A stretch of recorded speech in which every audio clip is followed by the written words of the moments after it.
ਸਤਨਾਮ ਸ਼੍ਰੀ ਵਾਹਿਗੁਰੂ ਸਾਹਿਬ ਜੀ। ਸ਼੍ਰੀ ਨਾਨਕ ਭਦ ਪੰਕਜ ਬੰਦਨ ਪਦ ਪੰਕਜ ਬੰਦਨ। ਸਿਮਰੋ ਅੰਗਦ ਦੋਖ ਨਿਕੰਦਨ। ਅਮਰਦਾਸ ਗੁਰ ਹਿਰਦੈ ਧਿਆਵੋ ਹਿਰਦੈ ਧਿਆਵੋ।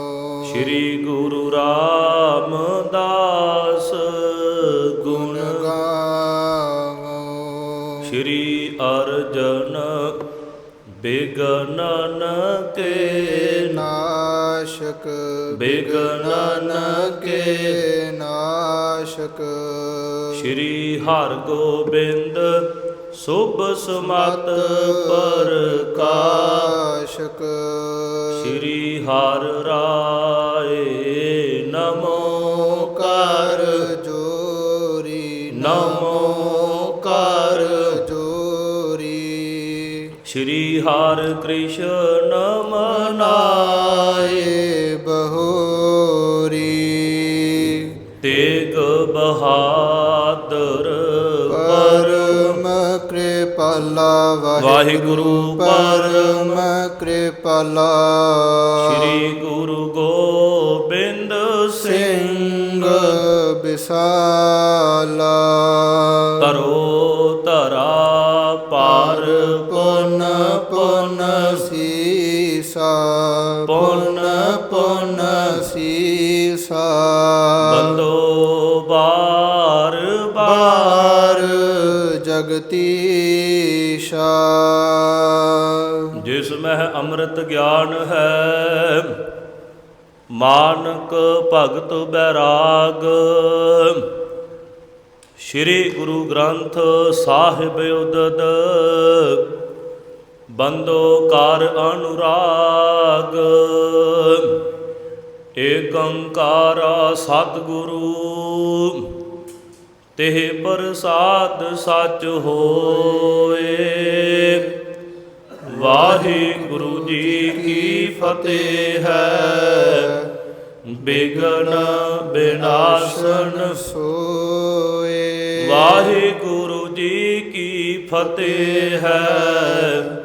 ਬਿਗਨ ਬਿਨਾਸਨ ਸੋਏ। ਸਤਨਾਮ ਸ਼੍ਰੀ ਵਾਹਿਗੁਰੂ ਸਾਹਿਬ ਜੀ। ਕੰਪਤ ਖਿੰਥਾ ਪਿਖ ਵਿਸਮਾਇਓ। ਹਿਤ ਬੂਜਨ ਤੁਰਕੇਸ ਅਲਾਇਓ। ਤਰੈ ਗੋਦਰੀ ਕਇਆ ਤਜ ਆਏ। ਇਤ ਉਤ ਹੋਤ ਬਿਕੁਲ ਅਕੁਲਾਏ।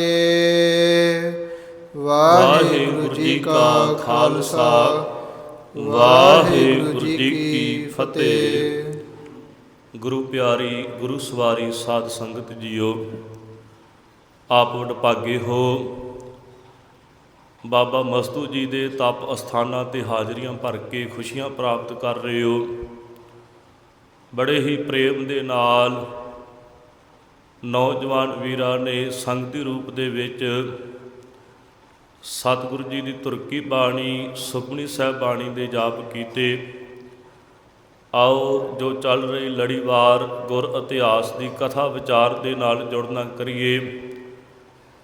ਪਿਛਲੇ ਦੀਵਾਨਾਂ ਦੇ ਅੰਦਰ ਅਸੀਂ ਸਰਵਣ ਕੀਤਾ 6ਵੇਂ ਅਧਿਆਏ ਦੇ ਅੰਦਰ ਕਵੀ ਰਾਜ ਕਵੀ ਭਾਈ ਸੰਤੋਖ ਸਿੰਘ ਜੀ ਚੂੜਾਮਣੀ, ਜਿਨ੍ਹਾਂ ਨੇ ਬੜੇ ਵਿਸਥਾਰ ਦੇ ਨਾਲ ਦੱਸਿਆ ਧੰਨ ਗੁਰੂ ਨਾਨਕ ਦੇਵ ਪਾਤਸ਼ਾਹ ਮਹਾਰਾਜ ਜੀ ਨੇ ਕਲਯੁਗ ਦੇ ਅੰਦਰ ਅਵਤਾਰ ਧਾਰਨਾ ਕੀਤਾ। ਸਤਿਗੁਰੂ ਜੀ ਦਾ ਅਵਤਾਰ ਜਿਸ ਵੇਲੇ ਹੋਇਆ, ਇਹ ਕਲਯੁਗ ਦਾ ਭਿਆਨਕ ਸਮਾਂ ਚੱਲਦਾ ਪਿਆ ਸੀ। ਲੋਕ ਜਿਹੜੇ ਨੇ ਜੀਵ ਹੱਤਿਆ ਕਰਦੇ, ਲੋਕਾਂ ਦੇ ਨਾਲ ਇੱਕ ਦੂਜੇ ਦੇ ਨਾਲ ਬੁਰਾ ਸਲੂਕ ਕਰਦੇ, ਭਾਵ ਕਿ ਕਲਯੁਗ ਆਪਣੇ ਜਵਾਨੀ ਦੇ ਜੋਬਨ ਦੇ ਉੱਪਰ ਸੀ। ਕਿਸੇ ਵੀ ਗਰੀਬ ਦੀ ਕੋਈ ਸੁਣਵਾਈ ਨਹੀਂ ਕਿਸੇ ਪਾਸੇ।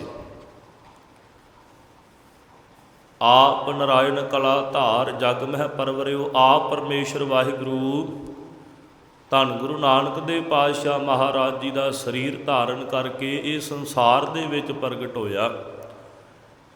ਫਿਰ ਗੁਰੂ ਨਾਨਕ ਪਾਤਸ਼ਾਹ ਮਹਾਰਾਜ ਜੀ ਦੇ ਘਰ ਦੇ ਵਿੱਚ ਦੋ ਸੁਪੁੱਤਰ ਹੋਏ, ਵੱਡੇ ਬਾਬਾ ਸ਼੍ਰੀ ਚੰਦ ਜੀ, ਛੋਟੇ ਬਾਬਾ ਲਖਮੀ ਦਾਸ ਜੀ।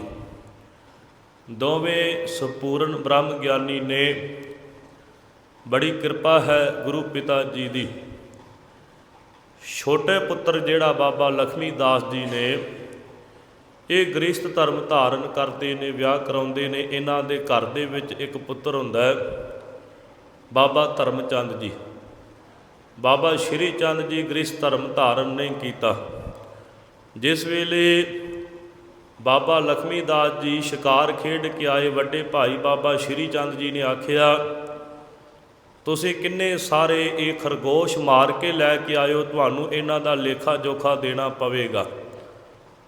ਬਾਬੇ ਲਖਮੀ ਦਾਸ ਜੀ ਨੇ ਜਿਸ ਵੇਲੇ ਵੱਡੇ ਭਾਈ ਬਾਬਾ ਸ਼੍ਰੀ ਚੰਦ ਜੀ ਦੀ ਗੱਲ ਸੁਣੀ ਤੇ ਆਖਿਆ ਵੀ ਮੈਂ ਹੁਣੇ ਹੀ ਜਾ ਕੇ ਲੇਖਾ ਜਿਹੜਾ ਹੈ ਉਹ ਦੇ ਆਉਣਾ। ਘੋੜੇ ਦੇ ਉੱਪਰ ਸਵਾਰ ਹੋਏ ਨੇ, ਨਾਲ ਹੀ ਆਪਣਾ ਪਰਿਵਾਰ ਲਿਆ। ਤੇ ਬਾਬਾ ਸ਼੍ਰੀ ਚੰਦ ਜੀ ਨੇ ਫਿਰ ਆਪਣਾ ਭਤੀਜਾ ਬਾਬਾ ਧਰਮ ਚੰਦ ਜਿਹੜਾ ਹੈ ਉਹ ਬਾਂਹ ਦੇ ਨਾਲ, ਇੱਕ ਹੱਥ ਦੇ ਨਾਲ ਘੋੜੇ ਦੇ ਉੱਪਰੋਂ ਉਤਾਰ ਲਿਆ। ਆਖਿਆ ਇਹਨੂੰ ਸਾਡੇ ਕੋਲ ਛੱਡ ਜਾਵੋ। ਬਾਬੇ ਧਰਮ ਚੰਦ ਨੂੰ ਬਾਬੇ ਸ਼੍ਰੀ ਚੰਦ ਨੇ ਪਾਲਿਆ। ਫਿਰ ਅੱਗੇ ਜਿਹੜੀ ਬੇਦੀਆਂ ਦੀ ਅੰਸ਼ ਬੰਸ ਚੱਲਦੀ ਹੈ, ਧੰਨ ਗੁਰੂ ਨਾਨਕ ਦੇਵ ਪਾਤਸ਼ਾਹ ਮਹਾਰਾਜ ਜੀ ਦਾ ਜਿਹੜਾ ਪਰਿਵਾਰ ਚੱਲਦਾ ਹੈ, ਉਹ ਬਾਬਾ ਧਰਮ ਚੰਦ ਜੀ ਤੋਂ ਅੱਗੇ ਚੱਲਿਆ। ਬਾਬਾ ਸ਼੍ਰੀ ਚੰਦ ਜੀ 118 ਸਾਲ ਦੀ ਉਮਰ ਤੱਕ ਸਰੀਰ ਕਰਕੇ ਸੰਸਾਰ ਦੇ ਵਿੱਚ ਰਹੇ। ਛੇਵੇਂ ਪਾਤਸ਼ਾਹ ਧੰਨ ਗੁਰੂ ਹਰਗੋਬਿੰਦ ਪਾਤਸ਼ਾਹ ਮਹਾਰਾਜ ਜੀ ਤੱਕ ਬਾਬਾ ਸ਼੍ਰੀ ਚੰਦ ਜੀ ਸੰਸਾਰ ਦੇ ਵਿੱਚ ਰਹੇ। ਇਹਨਾਂ ਦਾ ਇੱਕ ਸੇਵਕ ਸੀ ਜਿਹਦਾ ਨਾਮ ਭਾਈ ਗੋਦਰੀਆ। ਜਿੱਥੇ ਵੀ ਕਿਤੇ ਬਾਬਾ ਸ਼੍ਰੀ ਚੰਦ ਜੀ ਨੇ ਜਾਣਾ ਹੁੰਦਾ, ਭਾਈ ਗੋਦਰੀਆ ਦੇ ਮੋਢੇ ਤੇ ਚੜ੍ਹ ਕੇ ਜਾਂਦੇ। ਹੁਣ ਜਹਾਂਗੀਰ ਬਾਦਸ਼ਾਹ ਨੇ ਬਾਬਾ ਸ਼੍ਰੀ ਚੰਦ ਜੀ ਨੂੰ ਕਈ ਵਾਰੀ ਮਿਲਣਾ ਚਾਹਿਆ, ਆਪਣੇ ਕੋਲ ਜਿਹੜਾ ਹੈ ਬੁਲਾਉਣਾ ਕੀਤਾ। ਤੇ ਬਾਬਾ ਸ਼੍ਰੀ ਚੰਦ ਜੀ ਕਈ ਵਾਰੀ ਪ੍ਰੋਗਰਾਮ ਬਣਾਉਂਦੇ ਪਰ ਫਿਰ ਨਹੀਂ ਜਾਂਦੇ, ਕਿਉਂਕਿ ਬਾਦਸ਼ਾਹ ਜਿਹੜਾ ਹੈ ਇਹ ਕਰਾਮਾਤ ਵੇਖਣਾ ਚਾਹੁੰਦਾ। ਹੁਣ ਬਾਬਾ ਸ਼੍ਰੀ ਚੰਦ ਜੀ ਨੂੰ ਫਿਰ ਸੁਨੇਹਾ ਭੇਜਿਆ। ਬਾਬਾ ਸ਼੍ਰੀ ਚੰਦ ਜੀ ਭਾਈ ਗੋਦਰੀਆ ਦੇ ਮੋਢਿਆਂ 'ਤੇ ਸਵਾਰ ਹੋਏ ਤੇ ਚੱਲ ਪਏ ਨੇ। ਇੱਕ ਰਾਤ ਇਹਨਾਂ ਨੇ ਲਾਹੌਰ ਸ਼ਹਿਰ ਦੇ ਵਿੱਚ ਕੱਟੀ। ਅਗਲੇ ਦਿਨ ਜਹਾਂਗੀਰ ਬਾਦਸ਼ਾਹ ਦੇ ਕੋਲ ਪਹੁੰਚੇ। ਜਾ ਕੇ ਜਿਸ ਵੇਲੇ ਜਹਾਂਗੀਰ ਬਾਦਸ਼ਾਹ ਨੇ ਬਾਬਾ ਸ਼੍ਰੀ ਚੰਦ ਜੀ ਦੇ ਦਰਸ਼ਨ ਕੀਤੇ, ਬੜਾ ਪ੍ਰਸੰਨ ਹੋਇਆ। ਆਓ ਜਿਵੇਂ ਕਵੀ ਰਾਜ ਭਾਈ ਸੰਤੋਖ ਸਿੰਘ ਜੀ ਇਤਿਹਾਸ ਦੀ ਲੜੀ ਨੂੰ ਅੱਗੇ ਤੋਰਦੇ ਨੇ, ਸਰਵਣ ਕਰਨਾ ਕਰੀਏ। ਸੋ ਸਾਰੀਆਂ ਹੀ ਸੰਗਤਾਂ ਕਿਰਪਾ ਕਰੋ, ਅਸੀਸ ਬਖਸ਼ਿਸ਼ ਕਰੋ। ਆਖੋ ਜੀ ਸਤਿਨਾਮ ਸ਼੍ਰੀ ਵਾਹਿਗੁਰੂ ਸਾਹਿਬ ਜੀ। ਸਤਿਨਾਮ ਸ਼੍ਰੀ ਵਾਹਿਗੁਰੂ ਸਾਹਿਬ ਜੀ। ਕੰਪਤ ਖਿੰਥਾ ਪਿਖ ਬਿਸਮਾਇਓ, ਹਿਤ ਬੂਜਨ ਤੁਰਕੇਸ਼ ਅਲਾਇਓ। ਜਿਸ ਵੇਲੇ ਬਾਬਾ ਸ਼੍ਰੀ ਚੰਦ ਜੀ ਜਹਾਂਗੀਰ ਬਾਦਸ਼ਾਹ ਦੇ ਦਰਬਾਰ ਦੇ ਵਿੱਚ ਪਹੁੰਚੇ ਤੇ ਬਾਬਾ ਸ਼੍ਰੀ ਚੰਦ ਜੀ ਨੇ ਆਪਣੀ ਖਿੰਥਾ, ਆਪਣੀ ਗੋਦਰੀ ਜਿਹੜੀ ਹੈ ਉਹ ਗਲ ਦੇ ਵਿੱਚੋਂ ਉਤਾਰ ਕੇ ਤੇ ਧਰਤੀ ਦੇ ਉੱਪਰ ਉੱਥੇ ਜਹਾਂਗੀਰ ਬਾਦਸ਼ਾਹ ਦੇ ਕੋਲ ਹੀ ਰੱਖ ਦਿੱਤੀ। ਤੇ ਉਹ ਜਿਹੜੀ ਗੋਦਰੀ ਹੈ ਕਦੇ ਹਿੱਲਦੀ ਹੈ, ਕਦੇ ਉਵਾਸੀਆਂ ਲੈਂਦੀ ਹੈ, ਕਦੇ ਆਕੜਾਂ ਲੈਂਦੀ ਹੈ। ਜਿਸ ਵੇਲੇ ਇਹ ਸਾਰਾ ਕੁਝ ਜਹਾਂਗੀਰ ਬਾਦਸ਼ਾਹ ਨੇ ਵੇਖਿਆ ਤੇ ਬੜਾ ਹੈਰਾਨ ਹੋਇਆ। ਇਹ ਵੇਖਦਾ ਹੈ ਵੀ ਇਹ ਜਿਹੜੀ ਖਿੰਥਾ ਗੋਦੜੀ ਜਿਹੜੀ ਹੈ ਕੰਬਦੀ ਹੈ, ਵੇਖ ਕੇ ਬੜਾ ਹੈਰਾਨ ਹੁੰਦਾ ਹੈ ਬਾਦਸ਼ਾਹ। ਤਰੈ ਗੋਦਰੀ ਕਇਆ ਤਜ ਆਏ, ਇਤ ਉਤ ਹੋਤ ਬਿਕੁਲ ਅਕੁਲਾਏ। ਹੁਣ ਬਾਦਸ਼ਾਹ ਨੇ ਬਾਬਾ ਸ਼੍ਰੀ ਚੰਦ ਜੀ ਨੂੰ ਆਖਿਆ, ਮਹਾਤਮਾ ਜੀ ਉਹ ਗੋਦੜੀ ਦੇ ਵਿੱਚ ਕਿਹੜੀ ਚੀਜ਼ ਰੱਖ ਆਇਓ? ਉਹ ਬੜੀ ਵਿਆਕੁਲ ਹੋ ਰਹੀ ਹੈ, ਬੜੀ ਤੰਗ ਪਰੇਸ਼ਾਨ ਹੋ ਰਹੀ ਹੈ। ਸੁਨਤ ਕਹਿਓ ਸ੍ਰੀ ਨਾਨਕ ਨੰਦ, ਦਰਵੇਸ਼ਨ ਕੇ ਖਿਆਲ ਬਿਲੰਦ। ਤੇ ਗੁਰੂ ਨਾਨਕ ਦੇ ਨੰਦ, ਧੰਨ ਗੁਰੂ ਨਾਨਕ ਪਾਤਸ਼ਾਹ ਮਹਾਰਾਜ ਜੀ ਦੇ ਸੁਪੁੱਤਰ ਬਾਬਾ ਸ਼੍ਰੀ ਚੰਦ ਜੀ ਨੇ ਸੁਣ ਕੇ ਆਖਿਆ, ਬਾਦਸ਼ਾਹ ਜਿਹੜੇ ਮਹਾਤਮਾ ਹੁੰਦੇ ਨੇ ਉਹਨਾਂ ਦੇ ਖਿਆਲ ਜਿਹੜੇ ਉਹ ਕੁਝ ਹੋਰ ਹੁੰਦੇ ਨੇ। ਇਨਕੋ ਅੰਤ ਲੈਨ ਭਲ ਨਾਹੀ, ਨੀਕੀ ਜਿਤਕ ਸੇਵ ਬਨ ਜਾਹੀ। ਇਹਨਾਂ ਦਾ ਕਦੇ ਵੀ ਅੰਤ ਨਹੀਂ ਲੈਣਾ ਚਾਹੀਦਾ, ਕਿਉਂਕਿ ਬਾਦਸ਼ਾਹ ਦੇ ਮਨ ਦੇ ਅੰਦਰ ਸੀ ਵੀ ਬਾਬਾ ਸ਼੍ਰੀ ਚੰਦ ਜੀ ਦੀ ਪਰਖ ਕੀਤੀ ਜਾਵੇ, ਕੋਈ ਕਰਾਮਾਤ ਵੇਖੀ ਜਾਵੇ। ਤੇ ਬਾਬਾ ਸ਼੍ਰੀ ਚੰਦ ਜੀ ਕਹਿੰਦੇ ਜਿੰਨੀ ਵੀ ਹੋ ਸਕੇ ਪਰਮੇਸ਼ਰ ਦੇ ਪਿਆਰਿਆਂ ਦੀ ਸੇਵਾ ਜਿਹੜੀ ਹੈ ਉਹ ਕਰਨੀ ਚਾਹੀਦੀ ਹੈ, ਇਹਨਾਂ ਦਾ ਅੰਤ ਨਹੀਂ ਲੈਣਾ ਚਾਹੀਦਾ। ਕੋਈ ਕਿਮ ਵਰਤੈ ਕਿਮ ਕੋਏ, ਨਿਤ ਖੁਦਾਏ ਕੇ ਸਨਮੁਖ ਹੋਏ। ਕਿਸੇ ਦਾ ਸੁਭਾਅ ਕਿਸੇ ਤਰ੍ਹਾਂ ਦਾ ਹੈ, ਕੋਈ ਕਿਸੇ ਤਰ੍ਹਾਂ ਵਰਤਦਾ ਹੈ, ਸਾਰਿਆਂ ਦੇ ਵਿੱਚ ਉਹ ਖੁਦਾ ਪਰਮੇਸ਼ਰ ਵਾਹਿਗੁਰੂ ਆਪ ਵਰਤ ਰਿਹਾ। ਜਹਾਂਗੀਰ ਨੇ ਪੁਨః ਬਖਾਨਾ, ਮੋਹੇ ਦਿਖਾਵ ਹੋ ਕਿਰਪਾ ਨਿਧਾਨਾ। ਜਹਾਂਗੀਰ ਬਾਦਸ਼ਾਹ ਜਿੱਦ ਕਰਦਾ ਬਾਬਾ ਸ਼੍ਰੀ ਚੰਦ ਜੀ ਦੇ ਅੱਗੇ, ਕਹਿੰਦਾ ਹੀ ਕਿਰਪਾ ਨਿਧਾਨ ਬਾਬਾ ਸ਼੍ਰੀ ਚੰਦ ਜੀ ਕਿਰਪਾ ਕਰੋ, ਮੈਨੂੰ ਵਿਖਾਉਣਾ ਕਰੋ ਵੀ ਇਹ ਗੋਦੜੀ ਦੇ ਵਿੱਚ ਕਿਹੜੀ ਵਸਤੂ ਹੈ। ਅਚਰਜ ਵਰਤਤ ਹੈ ਮਨ ਮੇਰੇ, ਖਿੰਤਾ ਕੰਪਤ ਪਰਹੀ ਹੇਰੇ। ਕਹਿੰਦਾ ਮੇਰੇ ਮਨ ਦੇ ਵਿੱਚ ਹੈਰਾਨ ਕਰ ਦੇਣ ਵਾਲੀ ਗੱਲ ਹੈ ਵੀ ਇੱਕ ਕੱਪੜੇ ਦੀ ਗੋਦੜੀ ਹੋਵੇ, ਝੋਲਾ ਹੋਵੇ, ਤੇ ਉਹ ਕਿਵੇਂ ਕੰਬ ਸਕਦੀ ਹੈ, ਕਿਵੇਂ ਹਿੱਲ ਸਕਦੀ ਹੈ। ਅਪਰ ਨਹੀਂ ਕਛ ਜਾਣਿਓ ਜਾਏ, ਕਿਆ ਇਸ ਬਿਖੈ ਰਹਿਓ ਦੁਖ ਪਾਏ। ਮੈਂ ਇਹ ਜਾਣਨਾ ਚਾਹੁੰਦਾ ਵੀ ਕਿਹੜੀ ਵਸਤੂ ਹੈ ਜਿਹੜਾ ਇੰਨਾ ਦੁੱਖ ਪਾ ਰਹੀ ਹੈ ਇਹ ਗੋਦੜੀ ਦੇ ਵਿੱਚ, ਵੀ ਬੜੀ ਵਿਆਕੁਲ ਹੋਈ ਹੈ, ਕਦੇ ਹਿੱਲਦੀ ਹੈ, ਕਦੇ ਤਾਹ ਨੂੰ ਉੱਪਰ ਜਾਂਦੀ ਹੈ, ਕਦੇ ਹੇਠਾਂ ਆਉਂਦੀ ਹੈ। ਮੈਂ ਵੇਖਣਾ ਚਾਹੁੰਦਾ ਵੀ ਇੰਨਾ ਕੌਣ ਔਖਾ ਹੋ ਰਿਹਾ ਇਹ ਗੋਦੜੀ ਦੇ ਅੰਦਰ। ਸ੍ਰੀ ਚੰਦ ਜੀ ਤਬ ਹੈ ਬੁਲਾਇਓ, ਆਵ ਹੋ ਖਿੰਥਾ ਮਹਿ ਜੋ ਟਿਕਾਇਓ। ਫਿਰ ਬਾਬਾ ਸ਼੍ਰੀ ਚੰਦ ਜੀ ਨੇ ਆਵਾਜ਼ ਦਿੱਤੀ ਵੀ ਜਿਹੜਾ ਵੀ ਇਹ ਗੋਦੜੀ ਦੇ ਅੰਦਰ ਹੈਗਾ ਬਾਹਰ ਆ ਜਾਵੋ।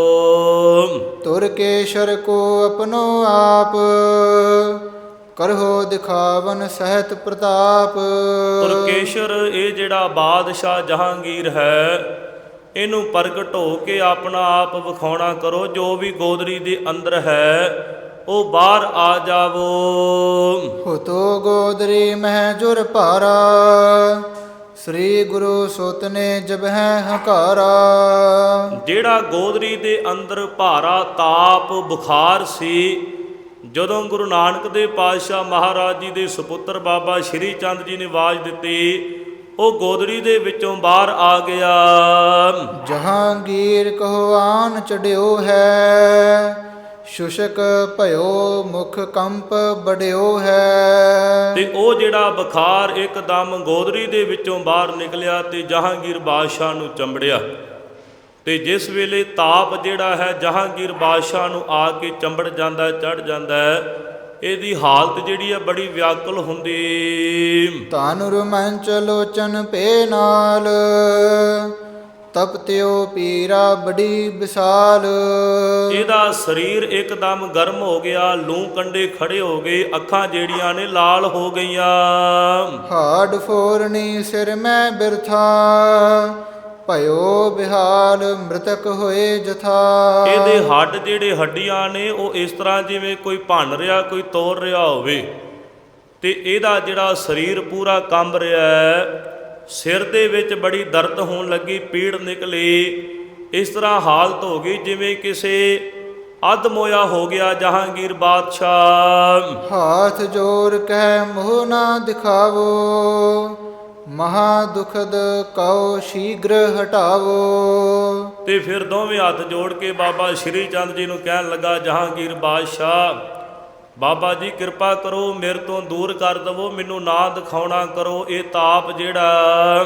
ਨਾਹੇ ਤਾਂ ਪ੍ਰਾਨ ਹਾਨ ਹੋਏ ਮੇਰੇ, ਤੁਮ ਸਮਰੱਥ ਸਭ ਰੀਤ ਬਡੇਰੇ। ਤੁਸੀਂ ਸਮਰੱਥ ਹੋ, ਤੁਸੀਂ ਵੱਡੇ ਹੋ, ਮਹਾਤਮਾ ਹੋ, ਬ੍ਰਹਮ ਗਿਆਨੀ ਹੋ, ਸਰਬ ਕਲਾ ਸੰਪੂਰਨ ਹੋ। ਕਿਰਪਾ ਕਰਕੇ ਇਹ ਦੂਰ ਕਰ ਦਵੋ ਮੇਰੇ ਤੋਂ, ਨਹੀਂ ਤੇ ਮੇਰੇ ਪ੍ਰਾਣ ਜਿਹੜੇ ਨੇ ਉਹ ਨਿਕਲ ਜਾਣਗੇ। ਬਿਨੈ ਸੁਣਤ ਗੁਰ ਪੁੱਤਰ ਉਚਾਰਾ, ਹਟ ਪ੍ਰਵਿਸੋ ਤਿਸ ਪਖਿੰਥ ਮਝਾਰਾ। ਤੇ ਗੁਰੂ ਨਾਨਕ ਦੇਵ ਪਾਤਸ਼ਾਹ ਮਹਾਰਾਜ ਜੀ ਦੇ ਸੁਪੁੱਤਰ ਬਾਬਾ ਸ਼੍ਰੀ ਚੰਦ ਜੀ ਨੇ ਫਿਰ ਤਾਪ ਨੂੰ ਆਖਿਆ ਵੀ ਹਟ ਜਾ। ਉਹ ਤਾਪ ਹਟ ਕੇ ਫਿਰ ਗੋਦੜੀ ਦੇ ਅੰਦਰ ਪ੍ਰਵੇਸ਼ ਕਰ ਗਿਆ। ਤਿਸ ਤੇ ਉਤਰ ਗਇਓ ਤਤਕਾਲਾ, ਲਗੀ ਹਲਨ ਗੋਦਰੀ ਬਿਸਾਲਾ। ਜਹਾਂਗੀਰ ਬਾਦਸ਼ਾਹ ਤੋਂ ਤਾਪ ਉਤਰ ਗਿਆ ਤੇ ਗੋਦੜੀ ਦੇ ਵਿੱਚ ਵਾਪਸ ਜਾ ਕੇ ਵੜ ਗਿਆ। ਇਹ ਜਿਹੜੀ ਗੋਦੜੀ ਹੈ ਫਿਰ ਪਹਿਲਾਂ ਤਰ੍ਹਾਂ ਹਿੱਲਣ ਲੱਗੀ। ਜਹਾਂਗੀਰ ਸੋ ਪੁਨਹ ਸੁਨਾਇਵ, ਇਹ ਜੁਰ ਹਮਰੇ ਤਨ ਹਿਤ ਆਇਵ। ਜਹਾਂਗੀਰ ਬਾਦਸ਼ਾਹ ਨੂੰ ਬਾਬਾ ਸ਼੍ਰੀ ਚੰਦ ਜੀ ਨੂੰ ਪੁੱਛਣ ਲੱਗਾ ਵੀ ਇਹ ਜਿਹੜਾ ਮੇਰੇ ਤਨ ਦੇ ਵਿੱਚ ਵਾਸ ਕੀਤਾ ਸੀ, ਮੇਰੇ ਸਰੀਰ ਨੂੰ ਚੰਬੜਿਆ, ਇਹ ਕਿਹੜੀ ਸ਼ੈ ਸੀ? ਚੜੇ ਤਾਪ ਕੇ ਹਮ ਚਲ ਆਏ, ਤੁਮ ਸੋ ਬੋਲਨ ਹਿਤ ਤਜ ਥਾਏ। ਤੇ ਬਾਬਾ ਸ਼੍ਰੀ ਚੰਦ ਜੀ ਨੇ ਆਖਿਆ ਜਹਾਂਗੀਰ ਬਾਦਸ਼ਾਹ ਨੂੰ, ਹੇ ਰਾਜਨ, ਜਿਸ ਵੇਲੇ ਤੁਸੀਂ ਸੁਨੇਹਾ ਦੇ ਕੇ ਭੇਜਿਆ ਉਸ ਸਮੇਂ ਸਾਨੂੰ ਤਾਪ ਬੁਖਾਰ ਚੜ੍ਹਿਆ ਹੋਇਆ ਸੀ ਤੇ ਅਸੀਂ ਉਸੇ ਬੁਖਾਰ ਦੇ ਚੜ੍ਹੇ ਹੋਇਆਂ ਹੀ ਤੁਹਾਡੇ ਕੋਲ ਮਿਲਣ ਵਾਸਤੇ ਆ ਗਏ। ਚੜੇ ਤਾਪ ਕੇ ਸੁਨਬੋ ਕਹਿਬੋ, ਹੋਤ ਨਾ ਨੀਕੇ ਤਨ ਕੋ ਦਹਿਬੋ। ਕਹਿੰਦੇ ਜਿਸ ਵੇਲੇ ਤਾਪ ਚੜ੍ਹਿਆ ਹੋਵੇ ਤੇ ਨਾ ਕਿਸੇ ਦੇ ਨਾਲ ਕੋਈ ਗੱਲਬਾਤ ਕਹੀ ਜਾਂਦੀ ਹੈ ਤੇ ਨਾ ਚੰਗੀ ਤਰ੍ਹਾਂ ਸੁਣੀ ਜਾਂਦੀ, ਸਵਾਦ ਨਹੀਂ ਆਉਂਦਾ। ਸਰੀਰ ਜਿਹੜਾ ਹੈ ਨਿਰਬਲ ਹੋ ਜਾਂਦਾ ਹੈ, ਕਮਜ਼ੋਰ ਹੋ ਜਾਂਦਾ ਹੈ। ਹਮ ਅਬ ਜਾਤ ਸੋ ਲਹਿ ਸੰਭਾਰੇ, ਤੁਰ ਕੇ ਸਰ ਸੁਨ ਅਚਰਜ ਧਾਰੇ। ਤੇ ਅਸੀਂ ਫਿਰ ਕੀ ਕੀਤਾ, ਇਹ ਜਿਹੜਾ ਬੁਖਾਰ ਸੀ ਇਹਨੂੰ ਆਪਣੇ ਤੋਂ ਉਤਾਰ ਕੇ ਸੰਭਾਲ ਲਿਆ ਆਪਣੇ ਕੋਲ ਹੀ, ਤੇ ਅਸੀਂ ਤੁਹਾਡੇ ਕੋਲ ਪਹੁੰਚ ਗਏ। ਜਦੋਂ ਇਹ ਸਾਰਾ ਕੁਝ ਜਹਾਂਗੀਰ ਬਾਦਸ਼ਾਹ ਸੁਣਦਾ ਬਾਬੇ ਸ਼੍ਰੀ ਚੰਦ ਜੀ ਦੇ ਕੋਲੋਂ ਤੇ ਬੜਾ ਹੈਰਾਨ ਹੋਇਆ ਬਾਦਸ਼ਾਹ। ਹਿਤ ਰੁਖਸਦ ਬਹੁ ਭੇਟ ਮੰਗਾਈ, ਗੁਰ ਸੁਤ ਲਈ ਨਾ ਤਜ ਤਿਸ ਥਾਈ। ਹੁਣ ਆਪਣੇ ਨੌਕਰ ਚਾਕਰਾਂ ਨੂੰ ਆਵਾਜ਼ ਮਾਰ ਕੇ ਬਹੁਤ ਸਾਰੀਆਂ ਭੇਟਾਵਾਂ ਜਿਹੜੀਆਂ ਨੇ ਕੀਮਤੀ ਭੇਟਾ ਉਹ ਧੰਨ ਬਾਬਾ ਸ਼੍ਰੀ ਚੰਦ ਜੀ ਵਾਸਤੇ ਮੰਗਵਾਈਆਂ ਨੇ। ਬਹੁਤ ਸਾਰੀਆਂ ਭੇਟਾਂ ਜਿਹੜੀਆਂ ਅਰਪਣ ਕਰਨਾ ਕੀਤੀਆਂ ਬਾਬਾ ਸ਼੍ਰੀ ਚੰਦ ਜੀ ਨੂੰ। ਲੇਖਿਨ ਥਾ ਸੇਵਕ ਪਰ ਚੜੇ, ਤੁਰ ਕੇ ਸੁਰ ਕੇ ਸੰਸੇ ਕੜੇ। ਬਾਬਾ ਸ਼੍ਰੀ ਚੰਦ ਜੀ ਨੇ ਕੋਈ ਵੀ ਭੇਟਾ ਸਵੀਕਾਰ ਨਹੀਂ ਕੀਤੀ, ਕੁਝ ਵੀ ਲਿਆ ਨਹੀਂ ਜਹਾਂਗੀਰ ਬਾਦਸ਼ਾਹ ਦੇ ਕੋਲੋਂ। ਬਾਬਾ ਸ਼੍ਰੀ ਚੰਦ ਜੀ ਨੇ ਮਨਾ ਕਰ ਦਿੱਤਾ।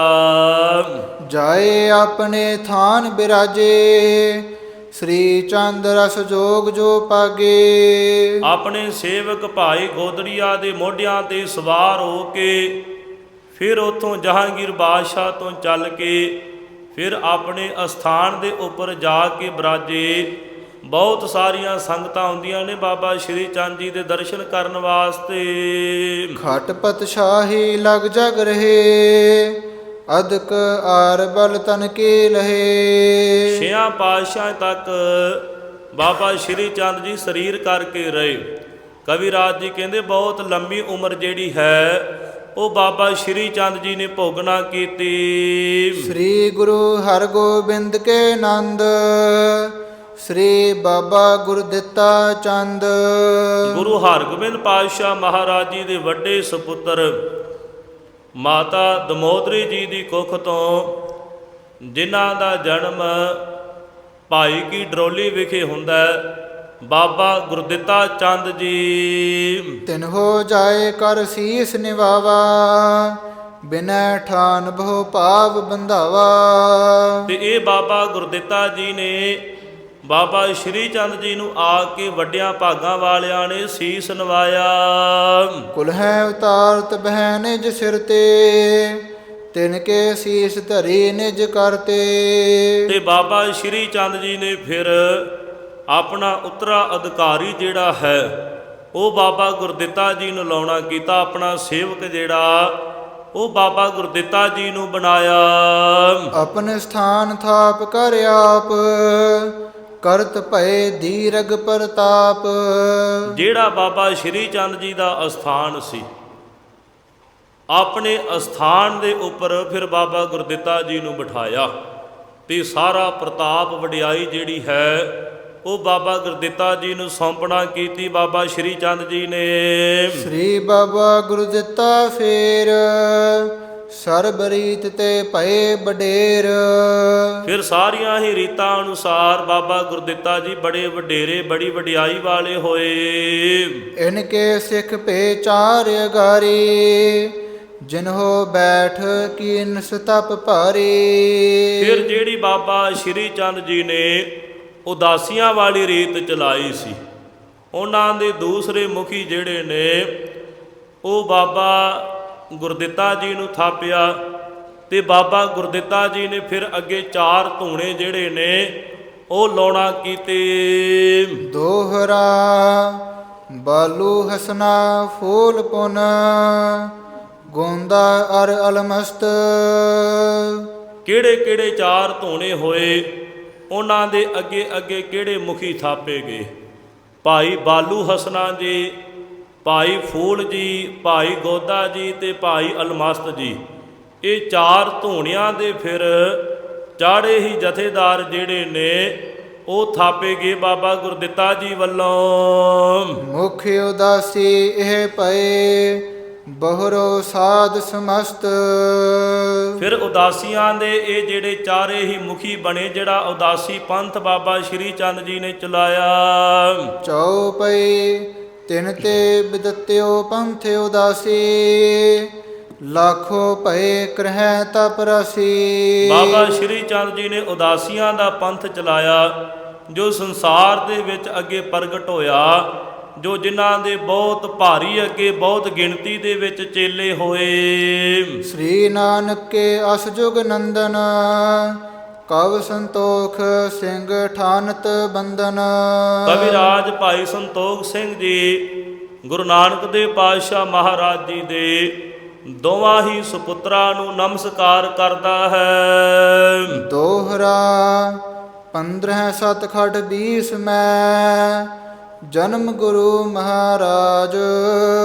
ਕਵਿਰਾਜ ਜੀ ਹੁਣ ਨਾਲ ਹੀ 7ਵੇਂ ਅਧਿਆਏ ਦੀ ਆਰੰਭਤਾ ਕਰਦੇ ਨੇ। ਕਹਿੰਦੇ ਨੇ 15 7 ਖਟ 20 ਮੈਂ, ਜਨਮ ਗੁਰੂ ਮਹਾਰਾਜ। ਗੁਰੂ ਨਾਨਕ ਦੇਵ ਪਾਤਸ਼ਾਹ ਮਹਾਰਾਜ ਜੀ ਨੇ ਜਿਹੜਾ ਜਨਮ ਉਹ 1526 ਬਿਕਰਮੀ ਨੂੰ ਅਵਤਾਰ ਜਿਹੜਾ ਧਾਰਨ ਕੀਤਾ। 17 ਸੰਮਤ ਛੇਤਰ ਹੈ, ਅਨਕ ਗਰੀਬ ਨਿਵਾਜ। ਤੇ ਸਤਿਗੁਰੂ ਧੰਨ ਗੁਰੂ ਨਾਨਕ ਦੇਵ ਪਾਤਸ਼ਾਹ ਮਹਾਰਾਜ ਜੀ ਆਪਣੀ ਸੰਸਾਰ ਦੀ ਕੁੱਲ ਆਜੂ ਜਿਹੜੀ ਹੈ ਉਹ 70 ਸਾਲ ਤੱਕ ਸਰੀਰ ਕਰਕੇ ਸੰਸਾਰ ਦੇ ਵਿੱਚ ਮੌਜੂਦ ਰਹੇ। ਚਉਪਈ ਕੋਰ ਕਾਮ ਭਵ ਜੀਵ ਦੁਖਾਰੇ, ਸ਼ਸ਼ ਸਮ ਉਦਯਤ ਕਰੇ ਸੁਖਾਰੇ। ਜਿਸ ਵੇਲੇ ਸਤਿਗੁਰੂ ਜੀ ਸੰਸਾਰ ਦੇ ਵਿੱਚ ਆਏ ਨੇ, ਕਵਿਰਾਜ ਜੀ ਕਹਿੰਦੇ ਬੜੀ ਭਿਆਨਕ ਤ੍ਰਿਸ਼ਨਾ ਜਿਹੜੀ ਸੰਸਾਰ ਦੇ ਵਿੱਚ ਵਧੀ ਹੋਈ ਸੀ। ਜਿਵੇਂ ਸੂਰਜ ਦੀ ਤਪਸ਼ ਜਿਹੜੀ ਹੈ ਮਨੁੱਖਾਂ ਨੂੰ ਤੰਗ ਕਰਦੀ ਹੈ, ਇਸੇ ਤਰ੍ਹਾਂ ਭਿਆਨਕ ਜਿਹੜੇ ਇਹ ਰੋਗ ਸੀ, ਜਿਹੜੇ ਭਿਆਨਕ ਇਹ ਜਿਹੜੇ ਵੱਡੇ ਵੱਡੇ ਰਾਜੇ ਤੇ ਹੋਰ ਜਿਹੜੇ ਲੋਕ ਚੰਬੜੇ ਹੋਏ ਸੀ ਆਪਣੀ ਜਨਤਾ ਨੂੰ, ਆਪਣੀ ਪ੍ਰਜਾ ਨੂੰ, ਉਹਨਾਂ ਨੂੰ ਕਹਿੰਦੇ ਜਿਵੇਂ ਸਤਿਗੁਰੂ ਜੀ ਚੰਦਰਮਾ ਦੇ ਵਾਂਗੂ ਠੰਡੇ ਸੀ, ਸਤਿਗੁਰੂ ਜੀ ਇਸ ਤਰ੍ਹਾਂ ਸੰਸਾਰ ਦੇ ਵਿੱਚ ਚੰਦਰਮਾ ਵਾਂਗੂ ਪ੍ਰਗਟ ਹੋਏ। ਕੋਏ ਨਾ ਜਿਨ ਕੇ ਅਰਿਓ ਅਗਾਰੀ, ਭਏ ਨਮਰ ਅਜ਼ਮਤ ਧਰ ਭਾਰੀ। ਗੁਰੂ ਨਾਨਕ ਦੇਵ ਪਾਤਸ਼ਾਹ ਮਹਾਰਾਜ ਜੀ ਬੜਾ ਹੀ ਨਿਮਰ ਸੁਭਾਅ, ਕੋਈ ਵੀ ਰਾਜਾ ਜਿਹੜਾ ਹੈ ਉਹ ਸਤਿਗੁਰੂ ਜੀ ਦੇ ਅੱਗੇ ਨਹੀਂ ਅੜ ਸਕਿਆ ਅੱਜ ਤੱਕ।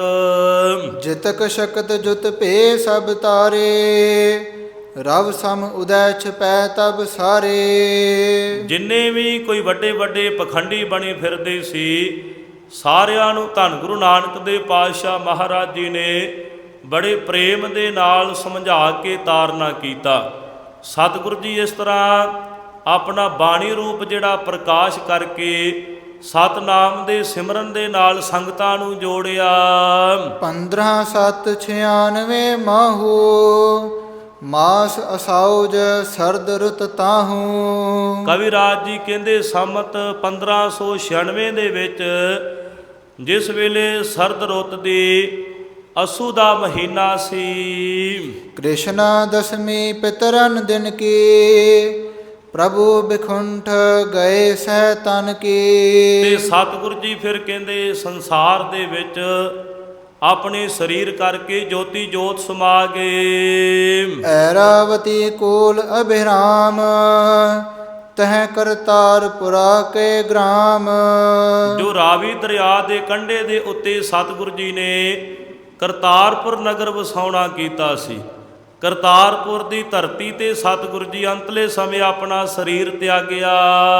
ਗੁਰੂ ਬਸਤਰ ਕੋ ਲੈ ਸਸਕਾਰਾ, ਨਾਮ ਦੇਹੁਰਾ ਬਿਦਤ ਉਦਾਰਾ। ਤੇ ਧੰਨ ਗੁਰੂ ਨਾਨਕ ਦੇ ਪਾਤਸ਼ਾਹ ਮਹਾਰਾਜ ਜੀ ਦੇ ਬਸਤਰਾਂ ਦਾ ਫਿਰ ਉੱਥੇ ਸੰਸਕਾਰ ਕੀਤਾ ਤੇ ਉੱਥੇ ਸਤਿਗੁਰੂ ਜੀ ਦੀ ਯਾਦ ਦੇ ਵਿੱਚ ਦੇਹੁਰਾ ਅਸਥਾਨ ਬਣਾਇਆ। ਤਿਸ ਗਾਦੀ ਗੁਰ ਅੰਗਦ ਬੈਸੇ, ਪੋਸ਼ਸ਼ ਅਪਰ ਪਹਿਰ ਨ੍ਰਿਪ ਜੈਸੇ। ਫਿਰ ਧੰਨ ਗੁਰੂ ਨਾਨਕ ਦੇਵ ਪਾਤਸ਼ਾਹ ਮਹਾਰਾਜ ਜੀ ਤੋਂ ਬਾਅਦ ਦੂਸਰੇ ਸਤਿਗੁਰੂ ਧੰਨ ਗੁਰੂ ਅੰਗਦ ਦੇਵ ਪਾਤਸ਼ਾਹ ਮਹਾਰਾਜ ਜੀ, ਗੁਰੂ ਨਾਨਕ ਦੇਵ ਪਾਤਸ਼ਾਹ ਮਹਾਰਾਜ ਜੀ ਆਪ ਆਪਣੇ ਹੱਥੀਂ ਭਾਈ ਲਹਿਣਾ ਜੀ ਦੀ ਸੇਵਾ ਤੋਂ ਪ੍ਰਸੰਨ ਹੋ ਕੇ ਗੁਰਤਾ ਗੱਦੀ ਜਿਹੜੀ ਹੈ ਉਹ ਬਾਬਾ ਲਹਿਣਾ ਜੀ ਨੂੰ ਕਰਤਾਰਪੁਰ ਦੀ ਧਰਤੀ ਤੇ ਸੌਂਪ ਕੇ ਗਏ। ਦੂਸਰੇ ਸਤਿਗੁਰੂ ਧੰਨ ਗੁਰੂ ਅੰਗਦ ਦੇਵ ਪਾਤਸ਼ਾਹ ਮਹਾਰਾਜ ਜੀ ਗੱਦੀ ਦੇ ਉੱਤੇ ਸਬਾਇਮਾਨ ਹੋਏ। ਤੇ ਹਣ ਕੁਲ ਮਹਿ ਫੇਰੂ ਨਾਮ, ਪੁੰਨ ਆਤਮਾ ਸੁਸ਼ੀਲ ਸੁਚ ਧਾਮ। ਕਵੀ ਰਾਜ ਜੀ ਕਹਿੰਦੇ ਫਿਰ ਤ੍ਰਿਣ ਕੁਲ ਦੇ ਅੰਦਰ ਭਾਈ ਫੇਰੂਮਾਨ ਜੀ ਦੇ ਘਰ ਦੇ ਵਿੱਚ ਸਾਧਵੀ ਦਇਆ ਕੋਰ ਬਰਦਾਰਾ, ਜਿਨ ਕੇ ਸੁਕ੍ਰਿਤ ਕੋ ਨਹਿ ਪਾਰਾ। ਫੇਰੂਮਾਨ ਜੀ ਦੀ ਪਤਨੀ ਦਇਆ ਕੌਰ ਸਾਧਵੀ, ਬੜਾ ਸਾਧੂਆਂ ਵਾਲਾ ਸੁਭਾਅ ਸੀ, ਜਿਨ੍ਹਾਂ ਦੇ ਘਰ ਦੇ ਵਿੱਚ ਭਾਈ ਲਹਿਣਾ ਜੀ ਨੇ ਅਵਤਾਰ ਧਾਰਿਆ। ਗ੍ਰਾਮ ਹਰੀ ਕੇ ਤਾਮ ਬਸੰਤੇ, ਨਿਸਬਾਸੁਰ ਹਰ ਹਰ ਸਿਮਰੰਤੇ। ਹਰੀ ਕੇ ਨਗਰ ਦੇ ਵਿੱਚ ਸਤਿਗੁਰੂ ਜੀ ਅਵਤਾਰ ਧਾਰਦੇ ਨੇ। ਕਵੀ ਰਾਜ ਜੀ ਕਹਿੰਦੇ ਜਿਹੜੇ ਸਾਰੇ ਹੀ ਲੋਕ ਇਸ ਨਗਰ ਦੇ ਬੜੇ ਹੀ ਪਰਮੇਸ਼ਰ ਦੇ ਨਾਮ ਦੇ ਨਾਲ ਜੁੜੇ ਹੋਏ ਨੇ। ਸ੍ਰੀ ਗੁਰੂ ਅੰਗਦ ਜਨਮੇ ਜਿਨ ਕੇ, ਕਹਿ ਲਓ ਕਹੋ ਮਹਾਤਮ ਤਿਨ ਕੇ। ਕਵੀ ਰਾਜ ਜੀ ਕਹਿੰਦੇ ਮੈਂ ਕਿੰਨਾ ਕੁ ਮਹਾਤਮ ਦੱਸ ਸਕਦਾ, ਜਿਸ ਵੇਲੇ ਧੰਨ ਗੁਰੂ ਅੰਗਦ ਦੇਵ ਪਾਤਸ਼ਾਹ ਮਹਾਰਾਜ ਜੀ ਨੇ ਅਵਤਾਰ ਧਾਰਿਆ। ਜਨਮ ਹਰੀ ਕੇ ਗ੍ਰਾਮ ਭਇਓ ਹੈ, ਆਨ ਥਾਨ ਪੁਨ ਬਸਨ ਕਿਓ ਹੈ। ਜਨਮ ਤੇ ਪਰ ਜ਼ਰੂਰ ਉਹਨਾਂ ਦਾ ਉੱਥੇ ਹੋਇਆ, ਪਰ ਬਾਅਦ ਵਿੱਚ ਹੋਰ ਕਿਤੇ ਥਾਂ ਤੇ ਆ ਕੇ ਟਿਕਾਣਾ ਕਰ ਲਿਆ, ਰਹਿਣ ਬਸੇਰਾ ਕੀਤਾ। 15/7/67 ਸੰਮਤ, ਫੇਰੂ ਸੁਤ ਜਨਮਿਓ ਗੁਰ ਸੰਮਤ। ਫਿਰ ਕਹਿੰਦੇ 1596 ਦੇ ਵਿੱਚ ਬਾਬਾ ਫੇਰੂਮਾਨ ਜੀ ਦੇ ਘਰ ਦੇ ਵਿੱਚ ਭਾਈ ਲਹਿਣਾ ਜੀ ਨੇ ਅਵਤਾਰ ਧਾਰਿਆ। ਪਹੁੰਚੇ ਸ੍ਰੀ ਨਾਨਕ ਕੀ ਸ਼ਰਣੀ, ਸੇਵਾ ਵਿਖੇ ਨੀਕ ਕਰ ਕਰਨੀ। ਗੁਰੂ ਨਾਨਕ ਦੇਵ ਪਾਤਸ਼ਾਹ ਮਹਾਰਾਜ ਜੀ ਦੀ ਸ਼ਰਨ ਦੇ ਵਿੱਚ ਭਾਈ ਲਹਿਣਾ ਜੀ ਕਰਤਾਰਪੁਰ ਦੀ ਧਰਤੀ ਤੇ ਪਹੁੰਚੇ ਨੇ। ਬੜੇ ਪ੍ਰੇਮ ਦੇ ਨਾਲ ਜਾ ਕੇ ਸਤਿਗੁਰੂ ਜੀ ਦੀ ਸੇਵਾ ਦੇ ਵਿੱਚ ਲੱਗੇ। ਜਾਓ ਤਉ ਪ੍ਰੇਮ ਖੇਲਣ ਕਾ ਚਾਓ, ਸਿਰ ਧਰ ਤਲੀ ਗਲੀ ਮੇਰੀ ਆਓ। ਤੇ ਸਤਿਗੁਰੂ ਜੀ ਨੇ ਫਿਰ ਉੱਥੇ ਕਹਿ ਦਿੱਤਾ, ਗੁਰੂ ਨਾਨਕ ਦੇਵ ਪਾਤਸ਼ਾਹ ਮਹਾਰਾਜ ਜੀ ਨੇ, ਜੋ ਤੋ ਪ੍ਰੇਮ ਖੇਲਣ ਕਾ ਚਾਓ, ਸਿਰ ਧਰ ਤਲੀ ਗਲੀ ਮੇਰੇ ਆਓ। ਜੇ ਪ੍ਰੇਮ ਦੀ ਗਲੀ ਦੇ ਵਿੱਚ ਲੰਘਣ ਦਾ ਚਾਹ ਹੈ, ਮਨ ਦੇ ਅੰਦਰ ਸਨੇਹ ਹੈ, ਤੇ ਫਿਰ ਹੰਕਾਰ ਦਾ ਸਿਰ ਜਿਹੜਾ ਹੈ ਉਹ ਵੱਢ ਕੇ ਤਲੀ ਦੇ ਉੱਤੇ ਰੱਖ ਕੇ ਫਿਰ ਪਿਆਰੇ ਦੀ ਗਲੀ ਦੇ ਵਿੱਚ ਆਉਣਾ ਕਰੋ। ਏਮ ਕਹਿ ਭੋਜਨ ਸਫਲ ਕਿਓ ਹੈ, ਅਤ ਰਿਝਾਏ ਸ੍ਰੀ ਗੁਰੂ ਲਿਓ ਹੈ। ਇਸ ਤਰ੍ਹਾਂ ਕਹਿ ਲਵੋ, ਗੁਰੂ ਨਾਨਕ ਦੇਵ ਪਾਤਸ਼ਾਹ ਮਹਾਰਾਜ ਜੀ ਦੇ ਕਹੇ ਹੋਏ ਬੋਲ ਗੁਰੂ ਅੰਗਦ ਦੇਵ ਪਾਤਸ਼ਾਹ ਮਹਾਰਾਜ ਜੀ ਨੇ ਫਿਰ ਸਫਲ ਕੀਤੇ। ਬੜੇ ਪ੍ਰੇਮ ਦੇ ਨਾਲ ਸਤਿਗੁਰੂ ਜੀ ਦੀ ਸੇਵਾ ਦੇ ਵਿੱਚ ਲੱਗ ਗਏ। ਜਿਨਹੁ ਨਾ ਅਜ਼ਮਤ ਕਹੂੰ ਜਨਾਈ, ਅਜਰ ਜਰਨ ਤ੍ਰਿਤ ਛਿਤ ਸਮਤਾਈ। ਉਹਨਾਂ ਦੀ ਵਡਿਆਈ ਜਿਹੜੀ ਹੈ ਕਵੀ ਰਾਜ ਜੀ ਕਹਿੰਦੇ ਕਹਿਣ ਕਥਨ ਤੋਂ ਬਾਹਰੀ ਹੈ। ਭਾਈ ਲਹਿਣਾ ਜੀ ਦਾ ਇਸ ਤਰ੍ਹਾਂ ਦਾ ਸੁਭਾਅ ਹੈ, ਜਿਹੜੀ ਗੱਲ ਨਹੀਂ ਵੀ ਜਰਨ ਵਾਲੀ ਉਹ ਵੀ ਜਰ ਜਾਂਦੇ ਨੇ। ਜਿਨ ਕੇ ਗੁਣ ਕਹੋ ਬਰਨੈ ਕੌਣ, ਬਾਣੀ ਸ਼ੇਸ਼ ਦੇਖ ਰਹਿ ਮੌਨ। ਕਵੀ ਰਾਜ ਜੀ ਕਹਿੰਦੇ ਫਿਰ ਉਹਨਾਂ ਦੇ ਗੁਣ ਕੌਣ ਵਰਣਨ ਕਰ ਸਕਦਾ ਹੈ। ਬਾਣੀ ਸ਼ੇਸ਼ ਦੇਖ ਰਹਿ ਮੌਨ, ਉਹਨਾਂ ਦੀ ਬਾਣੀ ਜਿਹੜੀ ਹੈ ਸਰਸਵਤੀ ਤੇ ਸ਼ੇਸ਼ਨਾਗ ਵਰਗੇ ਵੀ ਵੇਖ ਕੇ ਚੁੱਪ ਹੋ ਜਾਂਦੇ ਨੇ। ਖੀਵੀ ਸਤੀ ਭਾਰ ਜਾ ਹੋਈ, ਭਏ ਆਤਮਜ ਤਿਸਤੇ ਦੋਈ। ਫਿਰ ਕਹਿੰਦੇ ਗੁਰੂ ਅੰਗਦ ਦੇਵ ਪਾਤਸ਼ਾਹ ਮਹਾਰਾਜ ਜੀ ਦੀ ਸਤਵੰਤੀ ਘਰ ਵਾਲੀ ਇਸਤਰੀ ਬੀਬੀ ਮਾਤਾ ਖੀਵੀ ਜੀ ਹੋਏ। ਉਹਨਾਂ ਦੀ ਕੁੱਖ ਤੋਂ ਫਿਰ 2 ਸਾਹਿਬਜ਼ਾਦਿਆਂ ਨੇ ਜਨਮ ਲਿਆ। ਨਾਮਦਾਸ ਅਰਦਾਤਾ ਦੂਆ, ਜਿਨ ਕੇ ਹਿਰਦੈ ਗਿਆਨ ਦਿੜ ਹੁਆ। ਇੱਕ ਪੁੱਤਰ ਦਾ ਨਾਮ ਭਾਈ ਦਾਸੂ ਜੀ ਸੀ, ਦੂਸਰਾ ਪੁੱਤਰ ਭਾਈ ਦਾਤੂ ਜੀ। ਬੜੇ ਵੱਡੇ ਬ੍ਰਹਮ ਗਿਆਨੀ ਹੋਏ। ਇਹ ਦੋਵੇਂ ਹੀ ਸਾਹਿਬਜ਼ਾਦੇ ਸਤਿਗੁਰੂ ਜੀ ਦੇ। ਦਵਾਦਸ਼ ਬਰਖ ਟਕੇ ਗੁਰ ਗਾਦੀ, ਖਸ਼ਟ ਮਾਸ 9 ਦਿਨ ਅਹਲਾਦੀ। ਕਵੀ ਰਾਜ ਜੀ ਕਹਿੰਦੇ ਸਤਿਗੁਰੂ ਗੁਰੂ ਅੰਗਦ ਦੇਵ ਪਾਤਸ਼ਾਹ ਮਹਾਰਾਜ ਜੀ 12 ਸਾਲ 6 ਮਹੀਨੇ ਤੇ 9 ਦਿਨ ਗੁਰਤਾ ਗੱਦੀ ਤੇ ਟਿਕੇ ਰਹੇ। ਟਿਕ ਕੇ ਇਹਨਾਂ ਨੇ ਸੇਵਾ ਕੀਤੀ, ਸੰਸਾਰ ਨੂੰ ਤਾਰਿਆ। 16 7 9 ਸੰਮਤ ਔਰ, ਚੌਥ ਚੇਤ ਸੁਧ ਅਰਨਿਸ ਮੋਰ। ਸੰਮਤ 1609 ਨੂੰ ਚੇਤ ਵਿਧੀ ਚੇਤ ਵਦੀ ਵਾਲੇ ਦਿਨ ਸਤਿਗੁਰੂ ਜੀ ਤਨ ਕੋ ਤਜ ਬੈਕੁੰਠ ਸਿਧਾਰੇ, ਸ੍ਰੀ ਗੁਰ ਅਮਰ ਤਖਤ ਬੈਠਾਰੇ। ਤੇ ਸਤਿਗੁਰੂ ਜੀ ਫਿਰ ਆਪਣਾ ਜਿਹੜਾ ਸਰੀਰਕ ਜਾਮਾ ਹੈ, ਆਪਣਾ ਤਨ ਤਿਆਗ ਕੇ ਬੈਕੁੰਠ ਨੂੰ ਸੱਚਖੰਡ ਨੂੰ ਚਲੇ ਗਏ। ਤੇ ਤੀਸਰੇ ਸਤਿਗੁਰੂ ਧੰਨ ਗੁਰੂ ਅਮਰਦਾਸ ਪਾਤਸ਼ਾਹ ਮਹਾਰਾਜ ਜੀ ਨੂੰ ਗੁਰਤਾ ਗੱਦੀ ਤੇ ਟਿਕਾ ਕੇ ਬਿਠਾ ਕੇ ਗਏ। ਦੋਹਰਾ ਗ੍ਰਾਮ ਖਡੂਰ ਗੋਵਿੰਦ ਘਰ, ਤਹਿ ਸੰਸਕਾਰੀ ਦੇ। ਖਡੂਰ ਨਗਰ ਦੇ ਵਿੱਚ ਜਿੱਥੇ ਇੱਕ ਜੁਲਾਹੇ ਸਿੱਖ ਦਾ ਘਰ ਸੀ, ਇੱਥੇ ਹੀ ਧੰਨ ਗੁਰੂ ਅੰਗਦ ਦੇਵ ਪਾਤਸ਼ਾਹ ਮਹਾਰਾਜ ਜੀ ਦੇ ਸਰੀਰ ਦਾ ਤਨ ਦਾ ਅੰਤਿਮ ਸੰਸਕਾਰ ਕੀਤਾ। ਅਬ ਲੋ ਖਰਿਓ ਕਰੀਰ ਤਰ, ਕਿਲਕ ਲੱਗਿਓ ਪਗ ਜੇ। ਜਿਹੜੇ ਕਰੀਰ ਦੇ ਰੁੱਖ ਦੇ ਨਾਲ ਕਿੱਲੇ ਦੇ ਨਾਲ ਸਤਿਗੁਰੂ ਜੀ ਦਾ ਪੱਗ ਚਰਨ ਜਿੱਥੇ ਲੱਗਾ ਸੀ ਗੁਰੂ ਅਮਰਦਾਸ ਪਾਤਸ਼ਾਹ ਮਹਾਰਾਜ ਜੀ ਦਾ, ਅੱਜ ਵੀ ਕਹਿੰਦੇ ਉਹ ਜਿਹੜਾ ਕਰੀਰ ਦਾ ਦਰਖਤ ਹੈ ਉਸੇ ਤਰ੍ਹਾਂ ਖਲੋਤਾ ਹੈ। ਚਉਪਈ ਬਾਸਰ ਕੇ 1 ਗ੍ਰਾਮ ਸੋ ਨਾਮ, ਤੇਜੋ ਮਲ ਬਸੈ ਕਰ ਧਾਮੂ। ਸੋ ਭਾਈ ਅਗਲੇ ਦੀਵਾਨਾਂ ਦੇ ਅੰਦਰ ਅਸੀਂ ਸਰਵਣ ਕਰਾਂਗੇ। ਕਵੀ ਰਾਜ ਭਾਈ ਸੰਤੋਖ ਸਿੰਘ ਜੀ ਗੁਰੂ ਅਮਰਦਾਸ ਪਾਤਸ਼ਾਹ ਮਹਾਰਾਜ ਜੀ ਬਾਰੇ ਦੱਸਣਗੇ ਵੀ ਬਾਸਰ ਕੇ ਨਗਰ ਦੇ ਵਿੱਚ ਪਿਤਾ ਤੇਜ ਭਾਣ ਜੀ ਦੇ ਗ੍ਰਹਿ ਵਿਖੇ ਮਾਤਾ ਅਨੂਪੀ ਜੀ ਦੇ ਘਰ ਦੇ ਵਿੱਚ ਸਤਿਗੁਰੂ ਧੰਨ ਗੁਰੂ ਅਮਰਦਾਸ ਪਾਤਸ਼ਾਹ ਮਹਾਰਾਜ ਜੀ ਦਾ ਅਵਤਾਰ ਹੁੰਦਾ ਹੈ। ਫਿਰ ਸਤਿਗੁਰੂ ਗੁਰੂ ਅਮਰਦਾਸ ਪਾਤਸ਼ਾਹ ਮਹਾਰਾਜ ਜੀ 12 ਸਾਲ ਗਾਗਰ ਢੋ ਕੇ ਸੇਵਾ ਕਰਦੇ ਨੇ। ਧੰਨ ਗੁਰੂ ਅੰਗਦ ਦੇਵ ਪਾਤਸ਼ਾਹ ਮਹਾਰਾਜ ਜੀ ਦੀ ਸੇਵਾ ਨੂੰ ਫਲ ਲੱਗਾ। 80 ਸਾਲ ਦੀ ਉਮਰ ਦੇ ਵਿੱਚ ਗੁਰੂ ਅਮਰਦਾਸ ਪਾਤਸ਼ਾਹ ਮਹਾਰਾਜ ਜੀ ਗੁਰਤਾ ਗੱਦੀ ਤੇ ਸਬਾਏਮਾਨ ਹੁੰਦੇ ਨੇ। ਸੋ ਭਾਈ ਇਤਨੀਆਂ ਕੁ ਵਿਚਾਰਾ ਕਰਦਿਆਂ ਬੇਅੰਤ ਪ੍ਰਕਾਰ ਦੀਆਂ ਭੁੱਲਾਂ ਗਲਤੀਆਂ ਹੋ ਗਈਆਂ। ਗੁਰੂ ਸਾਹਿਬ ਤੇ ਸੰਗਤਾਂ ਬਖਸ਼ਣ ਯੋਗ ਹੈ, ਬਖਸ਼ ਲੈਣਾ। ਆਓ ਅਖੀਰਲੀਆਂ 2 ਪੰਕਤੀਆਂ ਪੜ੍ਹ ਕੇ ਸਮਾਪਤੀ ਹੈ। ਰਾਮ ਖਡੂਰ ਗੋਵਿੰਦ ਕਰ ਤਹ ਸੰਸਕਾਰੀ ਦੇ, ਅਬ ਲੋ ਖਰਿਓ ਕਰੀਰ ਤਰ, ਕਿਲਕ ਲੱਗਿਓ ਪਗ ਜੇ। ਵਾਹਿਗੁਰੂ ਜੀ ਕਾ ਖਾਲਸਾ, ਵਾਹਿਗੁਰੂ ਜੀ ਕੀ ਫਤਿਹ।